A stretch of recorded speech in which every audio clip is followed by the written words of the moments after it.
Hey everyone, welcome to part 22 of my no armor, no ranged weapon, fist only, no deaths playthrough of Demon Souls, and it's time to fight the dirty Colossus boss in the Swamp of Sorrow. Pretty easy boss this one. I wasn't particularly concerned about fighting him. He's weak to fire, so I was hoping this would go pretty quickly. Have to avoid him shooting off his projectiles, avoid his swings like that, which you can generally avoid by going under him, although he can do a backhanded swing which will get you if you stay near his right leg. But mostly, yeah, just doing what I'm doing here.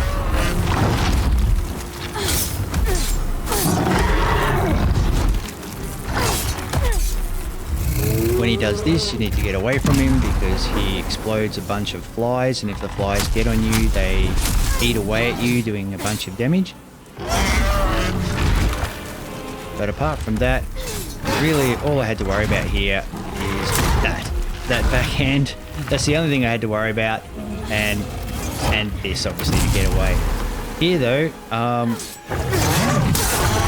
he actually got me with it, and you can see I'm covered in flies, and if you look at my health, the flies are eating away at me, and that's why my health is going down. Not really concerned because I've got plenty of health, but the way to get rid of them is to burn them. So step into these fires. That now all the flies are burnt off me, and my health can recover.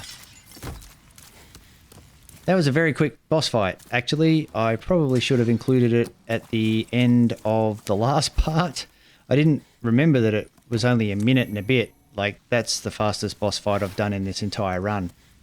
Definitely was not expecting that. I had a feeling that putting pine resin on the claws would make this go reasonably quickly. But even now, watching this back, I did not remember that this fight went so fast. He's a very easy boss, the Dirty Colossus. But he's a cool boss. I really like the look of him.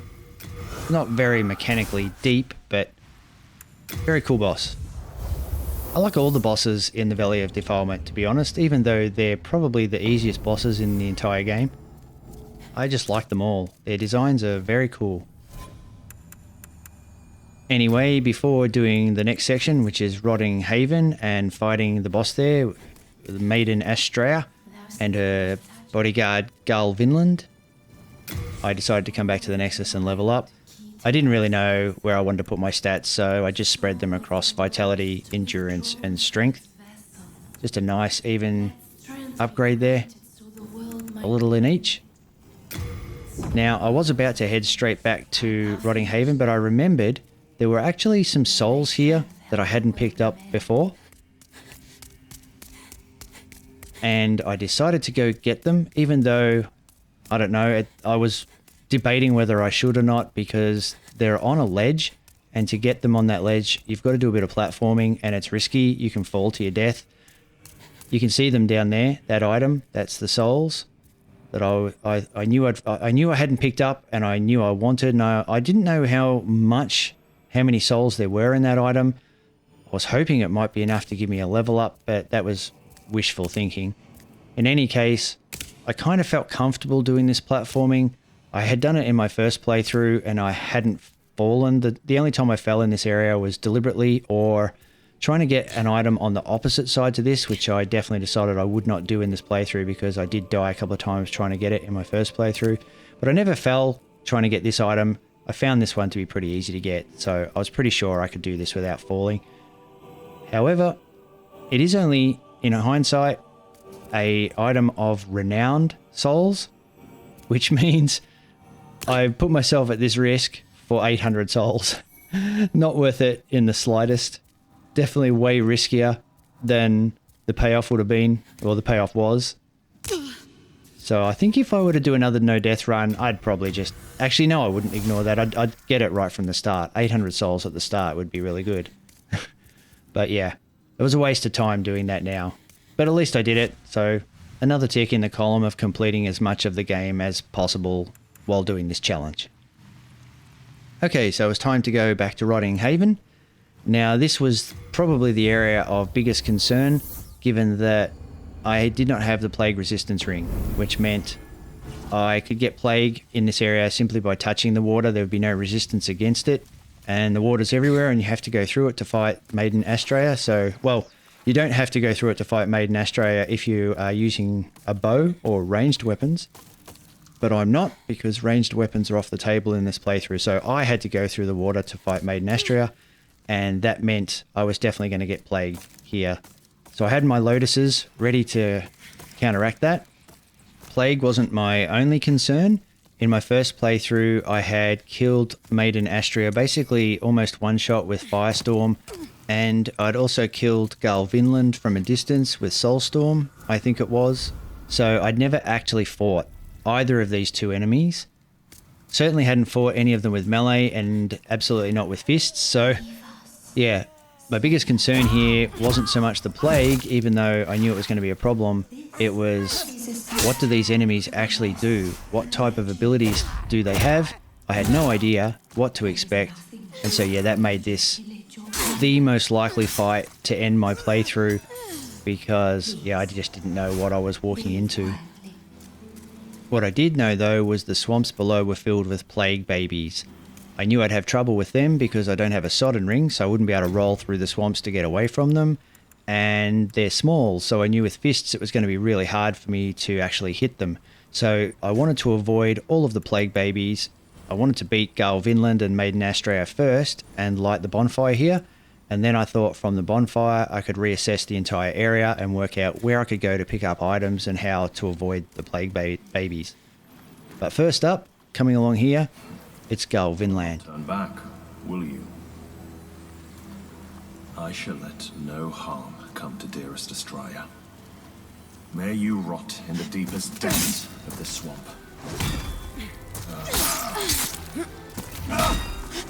What I'm doing here is I'm taking note of his moves, and I'm trying to lure him into doing a move for me so that I can see it. I got hit there and it didn't take that much health off.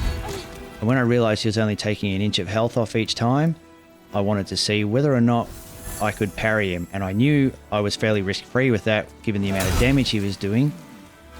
And I thought if I can parry him, then I should be able to make this go a lot faster. On intruding upon our haven. You abandoned us long ago. What right do you have? We live humble lives. Leave us be. All the dialogue that Garl Vinland and Maiden Astraea say just makes you feel totally guilty about killing them. I feel like we should just walk away and leave them alone, not hurt them.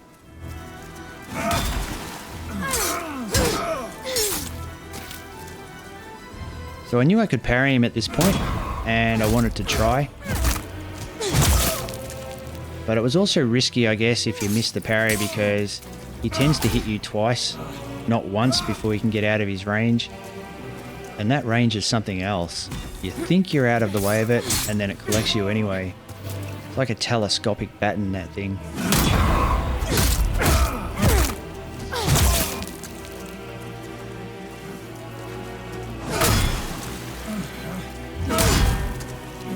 I notice he has a purple glow around him too. I guess that signifies he has plague resistance.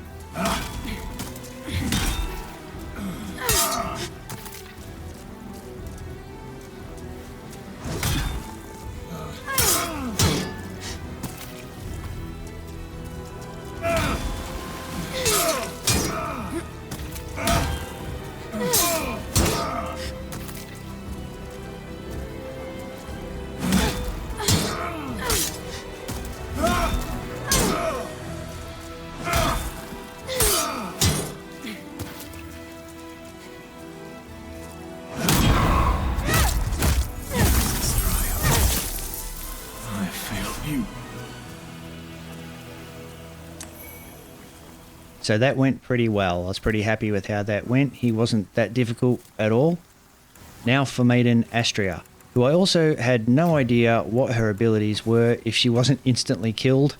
And the other thing was, I didn't know if plague babies could come and get you while you were fighting her. So I decided if the only strategy I could possibly have against her, since I didn't know what she could do, was to try to stay close to her or get up on the rocks that are behind her and try and kill her from there. I was just hoping that she didn't have any kind of magical abilities that could one-shot me if I was within range of her or something. I had no idea. I just really had to hope. That's all there was to it. I had no other plans for this because I didn't know what to plan for. That said, I knew she was a magic user because she never moves from her position, so whatever attacks she can give are magic.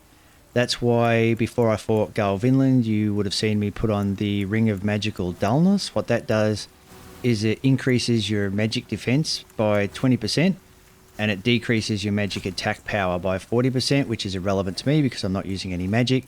So that was 20% extra magic defense against whatever she would throw at me there.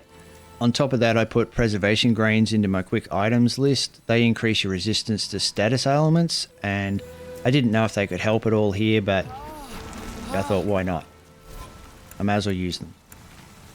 And I'd forgotten I'd put on that magical ring for magical defense there, so I thought I'd better double check before I fight her because I'd hate to die thinking I'd put it on when I hadn't. And it was here I kind of had second thoughts that I was best equipped to fight her. So I thought maybe I have another ring or there's some other item I can use. So I backed off just to double check my inventory to make sure that I had the best possible chances of surviving against a magic attack or a magic user. I didn't really think the Regenerator's Ring would be of much help in this fight. It regenerates health too slowly, so I didn't really think I'd get any value out of wearing it, but there wasn't anything else here that I thought would be worthwhile. The Clever Rat's Ring does increase your attack power when your health is down, but I figured that if my health got down, I would be trying to insta-heal myself back up with grass anyway. I didn't think I would continue to fight her if my health was under 30%. That would just be crazy, especially since I'd be infected with plague. So anyway, I came back here just to double check whether or not I could set myself up better than I already was, but I really couldn't. So I just took some preservation grains. I'd never used them before, and I applied fire, even though I didn't know whether or not she was going to be weak to fire, and I went for it.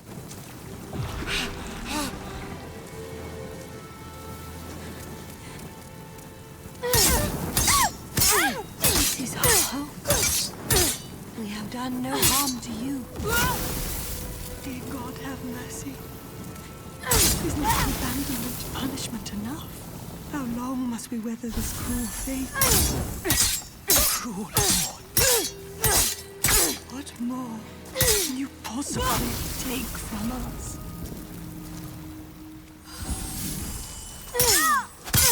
Dear Lord, you are too cruel. And it went well, Have the band? even though I just felt completely wrong killing her. They just make you feel so bad killing her and killing Garl Vinland.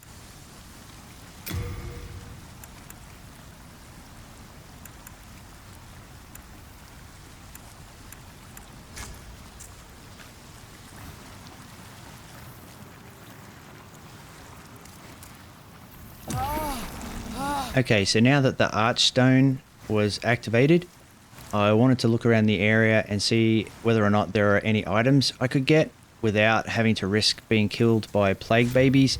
I knew I didn't have a chance of killing plague babies with fist weapons, no sodden ring and no plague resistance ring. I knew they would be just way too dangerous and would likely end my run. I touched the Archstone there to heal myself without wasting a Lotus, and then thought I'll go up top and I'll inspect the area from up top and try and work out a plan of attack.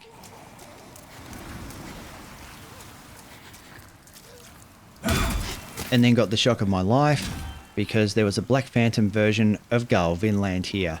That's what happens when you get this world to pure white tendency, and I had completely forgotten that I had just turned this world to pure white by killing Maiden Astraea, and by using the Archstone to heal myself. It was telling the game that basically to reset this area as if I just travelled to it, and that's why the Black Phantom version of Garl Vinland spawned.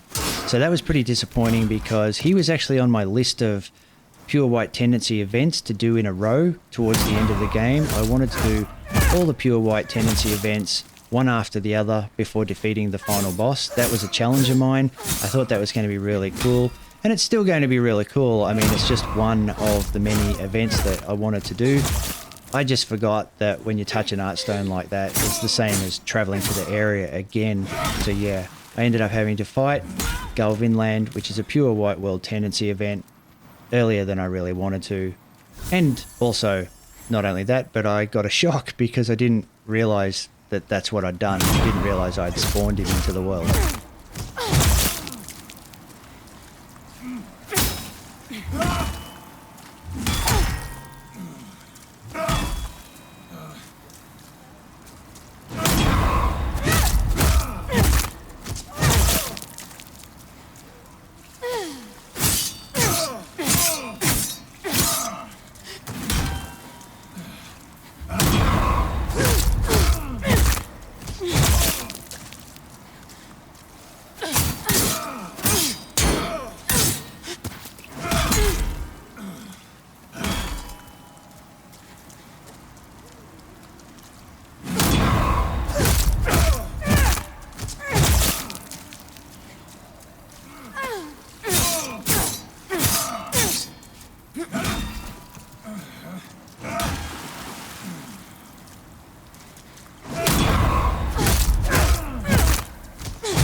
And he obviously takes way more damage than the non-Black Phantom version of himself.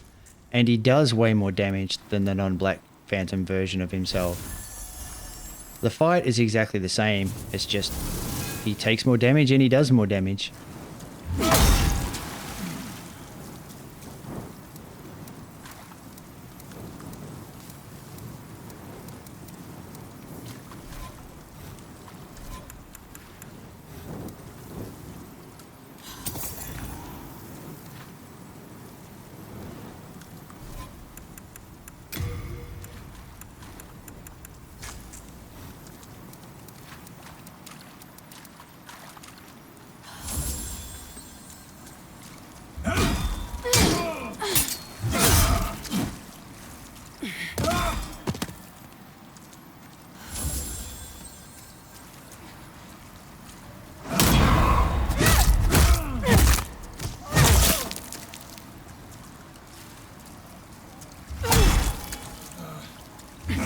Oh, that came close. He basically does double damage. And, as I just found out, he can also heal himself. So now I knew I couldn't take my time with this fight. I had to beat him fast.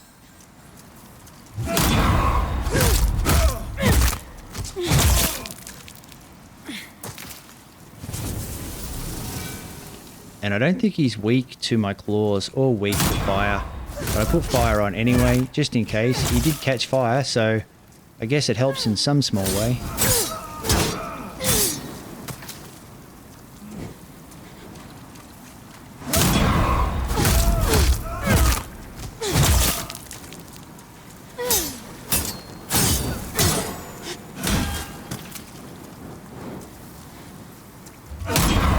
So basically, to beat him faster, I was hoping fire might add a little bit of extra damage and might also slow him down from healing. But apart from that, I thought the only way I'm going to beat him fast is by parrying him.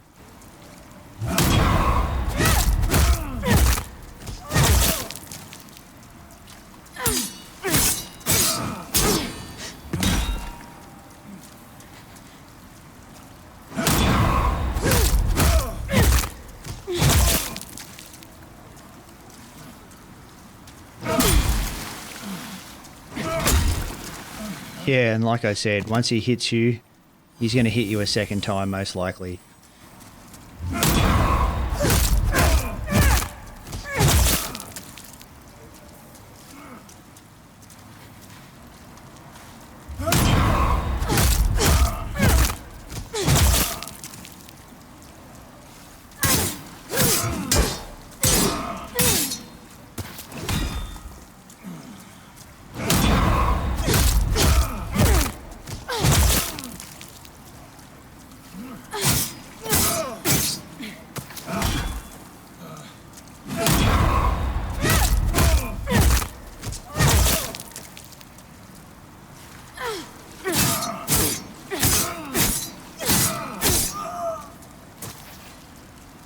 it took longer to beat Black Phantom Gale Vinland than it took to beat Maiden Astraea and Dirty Colossus put together.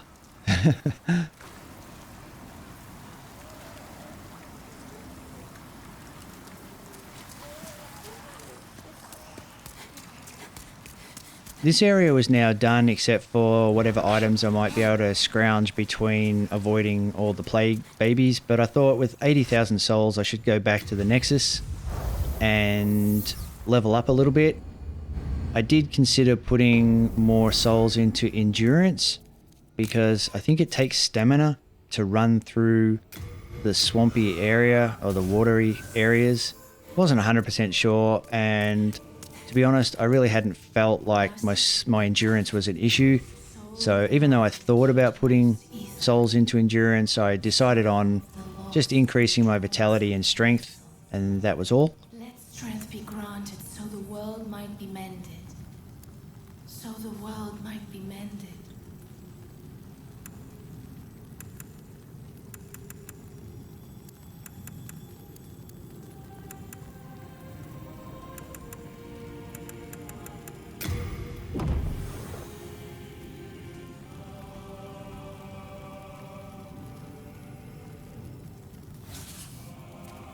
Art thou finished?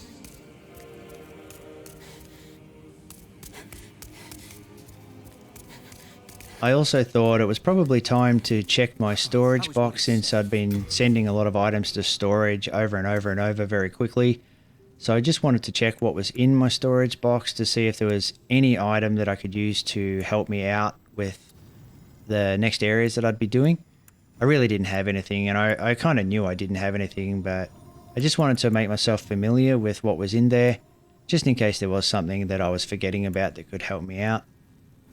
But pretty much all I wanted to do after this was head back to the Rotting Haven and inspect the area for items that I might be able to grab whilst avoiding plague babies. I had no intention of fighting plague babies. I probably wouldn't even be able to hit them. They're probably going to be like crystal lizards because they're small, or like those damn plague infested rats. So yeah, I didn't want to bother with that. I just wanted to inspect the area and see if there was anything I could get and leave it at that. The problem with using the Sanctuary of the Lost Archstone when you don't have a plague resistance ring is the moment you warp in, you get inflicted with plague.